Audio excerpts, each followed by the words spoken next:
Welcome to an overview of the IB Computer Science Internal Assessment.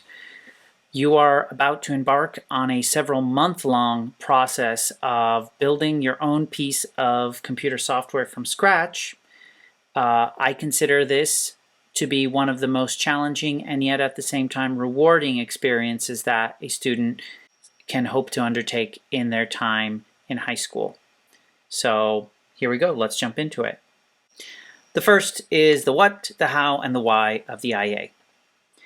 The IA, of course, is an internal assessment. Every IB course has an internal assessment, but for every IB course, it's a little different. What does it mean for computer science, though? So for your computer science IA, you will need to find a client who has a problem, and that problem needs to be solved using what the IB calls algorithmic thinking, but it means in general programming.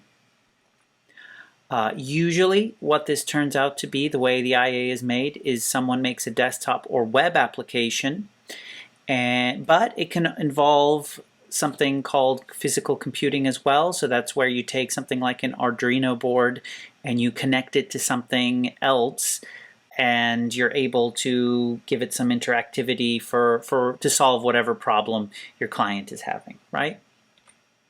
How this might be different is one thing I'm going to say right from the beginning, and I'm going to say throughout the process. Most of the points for this IA are earned from documenting the process, that is, planning it, designing it, and developing it, not from the code itself. Right, so how will you build your IA? So over the first and second trimesters, you will be given time to plan, design, and develop your IA. You should expect to work on your IA mostly beyond class time, although you will be given time during class as well.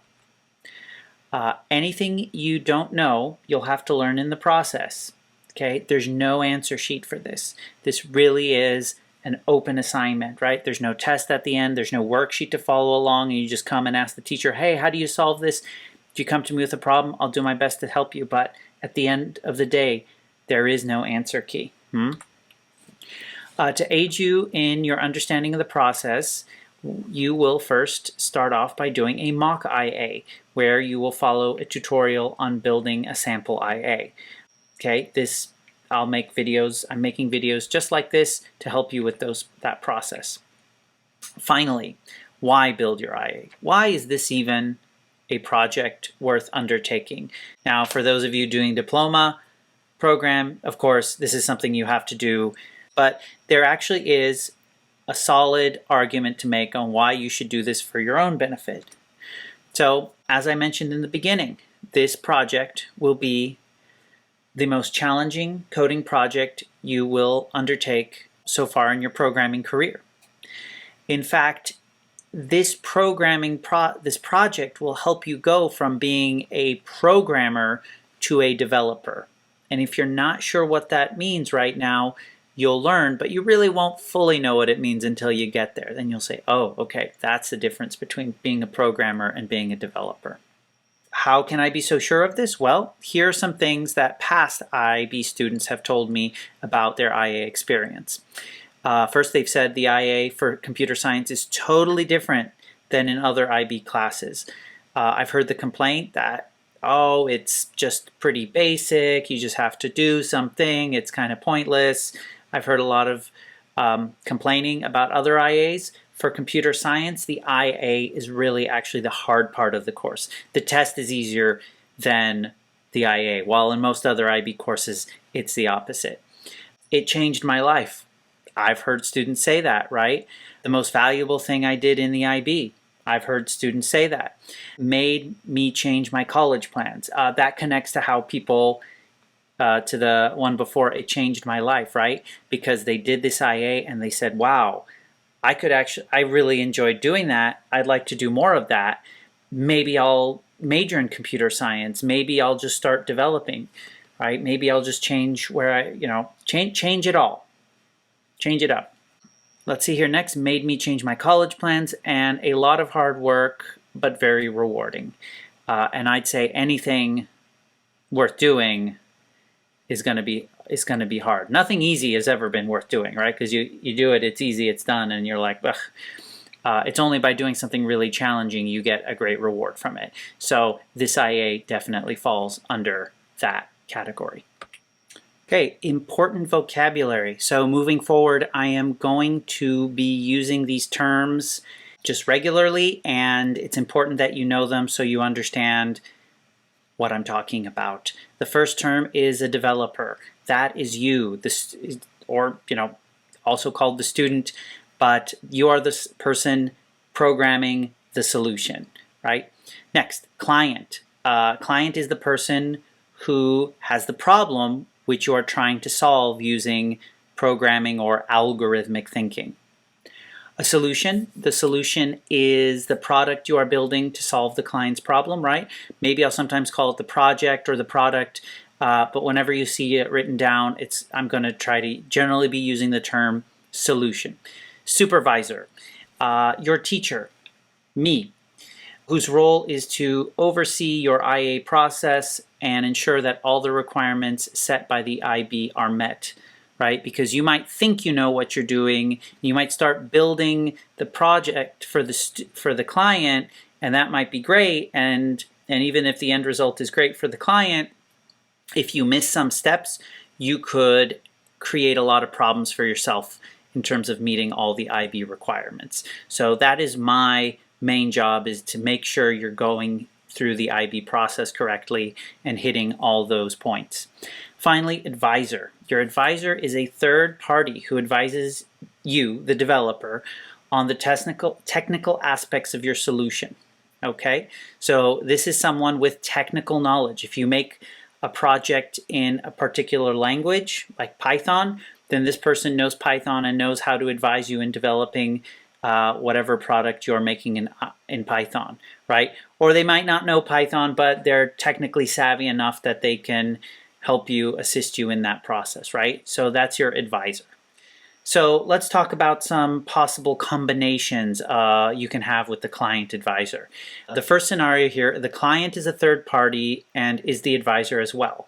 Yes, it's possible for your client and advisor to be the same person, right? Totally possible. Second combination, the client is a third party and the advisor is another third party. So here, your client and your advisor are two separate people. Totally acceptable. The student is their own client and the advisor is a third person. Yes, you can be your own client. It's not preferred, but it's allowed. But your advisor needs to be someone else. Okay, it can't be you. You can't be your own advisor. Finally, the teacher is always the supervisor, right? But the teacher may also be the advisor and even the client. So it's possible for me, the teacher, to be your client and advisor and supervisor. In fact, probably I will be, for most students, I am their advisor, just because it's kind of hard sometimes to find someone capable, able to advise you. So that's a role I'm suited for. Okay, so let's now jump into an overview of the IA requirements. And I'll give you a warning, it's not exactly what you think. Okay, here we have a table with all the criteria that the IB lays out for this internal assessment. On the left side here, you can see criterion A, B, C, D, and E, as well as a description of what they are mostly consist of, what they're made up of, and then finally the point distribution. So let's just go through these one line at a time. The first row here is criterion A, planning. So this is where you outline your client's problem, you write out what you plan on building, and you list out your success criteria. Okay, this is in the form of extended writing, so you're writing paragraphs, things like that, and the success criteria are listed as bullet points. This is a total of 6 points. Okay, the next is the solution overview, and this is where you give an overview of how your solution was designed. It includes really 2 documents. One is a record of tasks, and 2 is the solution overview document, which lists out all your evidence, all your kind of design. So your prototyping and your flow charts and diagrams and things of that nature, as well as a test plan. So you could see here, this consists of designs, diagrams, and tables. It's worth 6 points. It has no extended writing. All right. No, you're not writing paragraphs in this. You're writing bullet points. You're writing captions to diagrams. You're writing, you're filling in tables, but you're not doing extended kind of what's referred to as extended writing. Criterion C, development. So this is where you're showing how you built your solution. And along the way, you explain techniques and give evidence of your algorithmic thinking. Okay, this is made up of quite a bit of extended writing, about 1,000 words, and it's also supplemented by screenshots of the code that you're writing. All right, so you write something up and you show a screenshot of your code. Right, extended writing doesn't include the code itself. Right, it's just the paragraphs written. This is the biggest part, 12 points. Finally, well, almost finally, D, functionality and extensibility of the product. So here we demonstrate the solution functioning as intended and can be further extended by a third party. So this is no writing really directly. This is a video. You're taking a little 7-minute screencast of your solution and how it works, and you're just showing that it functions as intended, and you also can, at this moment, you show your code to show that it's extensible. So what extensible means is that you can give it to another developer who will continue using it. We'll explain a bit more what that means when we get to criterion D, which is really towards the end of our project. And finally, criterion E, evaluation of the solution by the client, developer, and against the test plan. Recommend aspects of solution for further development. So as you garner here, it's made up of tables, and these tables are, you take your test plan from B and you run through the test plan, but you also evaluate how good your solution is yourself, as well as what the client thinks of your solution step by step here. And that's a set of 3 tables followed by about 250 words of extended writing talking about possible recommendations and further development of the product. Overall, you can have a max of 2,000 words of extended writing. So again, that's not including any of the designs, anything like that, right? Those don't go to the word count, nothing in tables, nothing in bullet lists, 2,000 words for a total of 34 points. I hope that's pretty clearly laid out there, but let me add some more important notes to all that information there.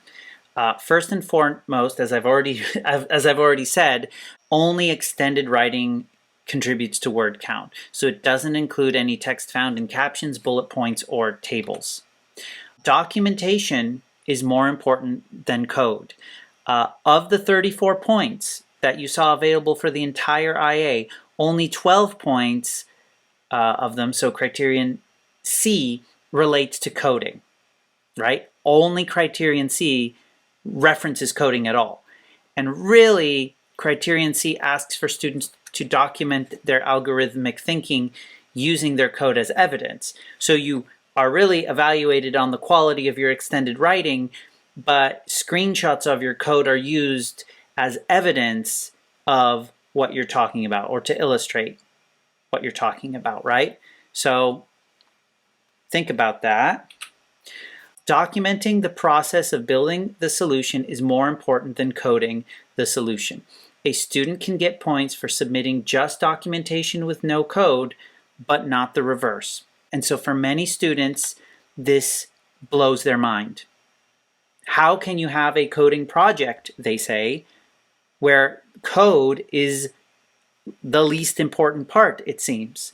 And that's a fair thing to be surprised by. I agree. But just keep in mind that you are showing what's more important in this project is to show your ability to think as a developer would, rather than just here's a task, code it out, right? Because there are tasks like that. That's what the test's for, right? They will give you tasks to code out, to write code for, but for the IA, you need to document your whole process, all right? That's how it is. Next, how we'll approach the IA process. So I've subtitled this Being Agile Rather Than Tumbling Down a Waterfall. So, your IA is announced, and it's time to get started, and students' first instinct is generally, I want to sit down and I want to start coding. Let's do it. Let's get coding. And a student imagines the whole process going something like it is here, right? Where you start your project, we complete criterion A together. That's something we all do. And then I say begin, then you kind of move over to independent work. And students, instead of designing, they start coding because they just can't wait. And then what they imagine they'll do is as they're coding, they'll do criterion B, and then criterion C, and then D and E, and then they'll be done. What actually happens is a little different. What actually happens is, sure enough, they start with criterion A, they start coding, and then they get stuck because, they just got out there coding and they really didn't think through their process well enough, right? Again, this is a very open project. You haven't really programmed something like this ever, I'd say. So you get stuck, and then you end up rewriting your code, and then you kind of wander through your code, and then at the end I remind you, hey, by the way, what about criterion B, C, D, and E? And so then there's a rush to do all those, and then by the end of it, students are deeply regretful they waited to do those C, B, D, and E at the end, and they've just had enough of the IA at that point and want to be done with it. Okay, now why do these best laid plans end up so poorly at the end? Well, you can kind of see here, up to this point in your career, you have coded projects that have been relatively small and simple, usually between 200 and 400 lines of code. I've looked at past coding projects that my students have submitted for my other classes, and again, between 200, 400 lines of code is really the high end of coding for most students. Projects up to this point are generally completed in days or weeks, not months. It require mostly coding to be submitted, right? You submit your code, it's a coding assignment, and you submit the code, and that's what's being evaluated. And let's not forget, it's mostly guided by the teacher, right? There's a lot of what we call scaffolding provided for the student, a lot of structure around the project. The IA works a little differently, right? This is really a medium-sized project in both size and complexity. Greater than 500 lines of code. I'd expect if you have less than 500 lines of code that you've written for this project, it's probably not that strong of an IA. You have months to complete it, not days or weeks. And you're mostly being assessed on the documentation and design, the documentation of the planning and design of the project, not the actual code. And finally, your teacher is there as your supervisor. They're very loosely guiding your process, really.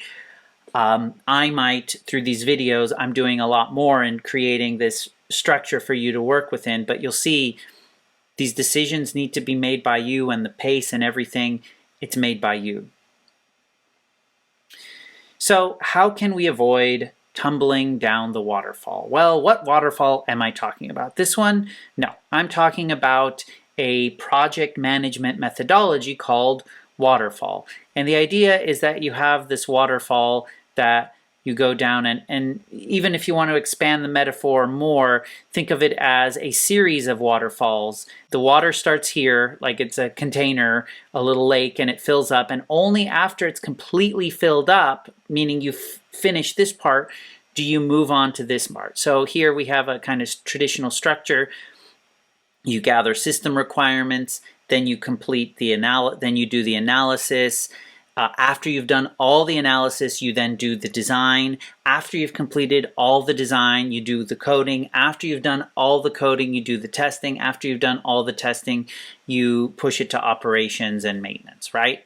You could think of this structure that I showed before, the ideal IA student, the way students imagine it, right? It follows along this lines. We start with A, we do all of A, then you start coding, then you do all of B, then you do all of C, then ideally you have it coded at that point, so then you just do D and E and you're done, right? This doesn't necessarily work very well for reasons I've already explained. So what would be a good alternative, right?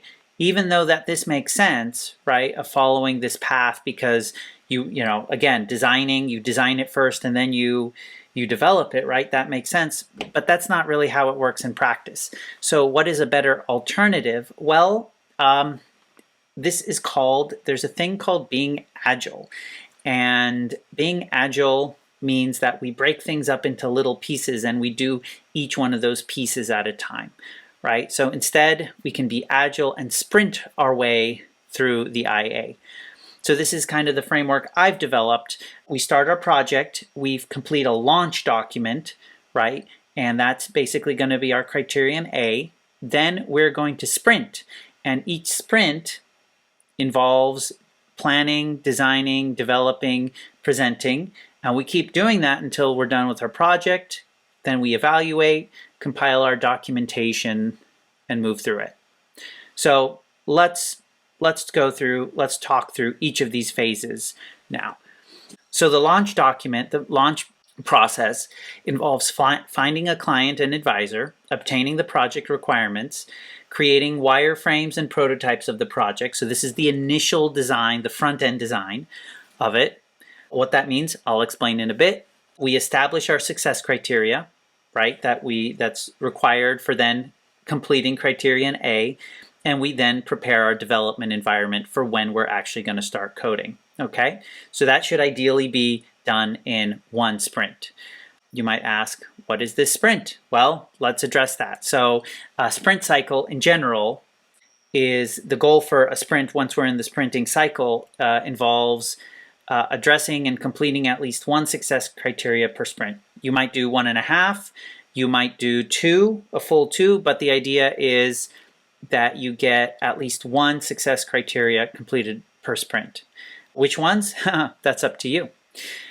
During that sprint, you document your planning, designing, and development, right? And you coding, okay? So that one feature is planned, designed, and coded within the same sprint. You don't design everything. You don't then code everything, right? You take it feature by feature. A sprint lasts usually 2 to 4 weeks, depending on which sprint and the necessity. And then at the end of a sprint ends with a presentation of work, whether you're finished or not, to the supervisor and advisor or client if necessary, okay? So that's an important thing. A sprint ends with a presentation and, in this case, an assessment along the lines of your progress on the sprint. So why am I confident that this will go better than doing a waterfall? Well, first of all, is we take criterion B and C and we break it up into parts here. So every sprint, you will have to submit at the end of the sprint documentation. And that sprint documentation will contain elements of criterion B, like the record of tasks and the solution overview, as well as the development, so written up development for criterion C, okay? After you've done all your sprinting, you will then evaluate, right? This is the next cycle, and that is criterion D and E. So for criterion D, you will need to record a 7-minute video showing your solution working. You will conduct your final meeting with your client then, and write up an evaluation of your product. So in other words, do criterion E. After you've done all those things, you will be ready to finally compile all your IA documents.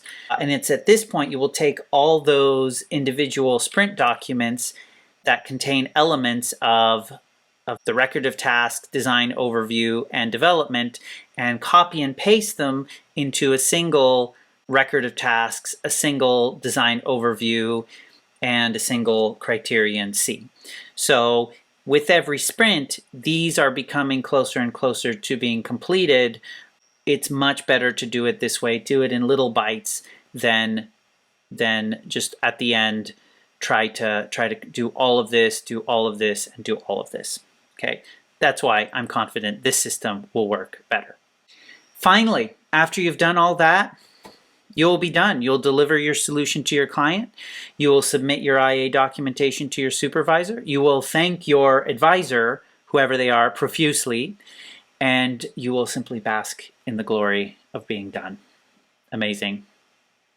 So that gives you an overview of the IA process. Are you ready to move on to the launch document?